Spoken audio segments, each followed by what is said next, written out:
Hi everyone! Assalamualaikum! Ito na naman ang ganap ng aking buhay dito sa Saudi Arabia. At sa mga oras na ito mga mima ay hinihintay ko na ang aking mga amo. Masyado nga naman talagang excited ang person dahil ready na dito ang aking bagahe. Dahil nga excited na person na may makamarites na naman. Char! At dahil nga excited ang person mga mima ay nauna na ako sa mga amo ko pumunta dito sa sasakyan dahil nga masyado na ako talagang naiinip at gustong gusto ko na makipag-marites ay walang ganun.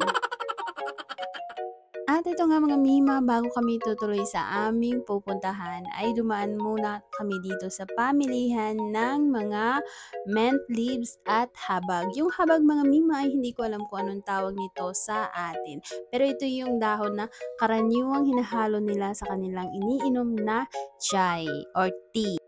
At dahil nga mga mima, gagabihin kami sa daan kaya ito dumaan na rin kami sa gas station.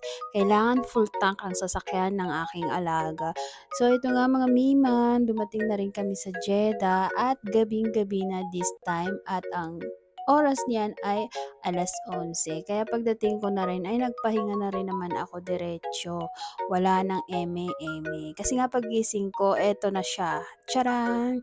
Ito na yung mga binili namin nung dun kami sa Madina pa. Ito yung sasabi kong mint leaves at saka habag. At meron pa silang tinatawag dyan na isa na dos na dahon na hinahalo din nila sa kanilang chai at hindi ko alam kung anong tawag nito sa atin mga mima. So ayan, pinaghiwa-hiwalay na namin yun mga mima dahil nga ipamimigay ito sa mga kapatid ng aming mga amo. So ayan, habang nga kami nagtatrabaho diyan ay nagmamarites kami. Ito talaga yung pinaka gustong-gusto ko 'pag nandito ako sa Jeddah ay meron akong kausap. Kasi 'pag nasa Madina ako talagang whole day akong nabo-boring. Kaya kung ano-ano na lang ang pinapanood ko, minsan nakikinig ako ng horror movie or nanonood na lang ako ng mga Chinese drama kasi nga wala akong kamarites. Dito naman sa Jeddah, meron akong kamarites pero hindi siya Pilipina mima kundi isa siyang Indonesian. So ito yung pinaghiwa-hiwalay namin mga mima at aming babalutin pa isa-isa kasi nga bawat isang kapatid ng amo namin tuwing aalis sila ay aming bibigyan.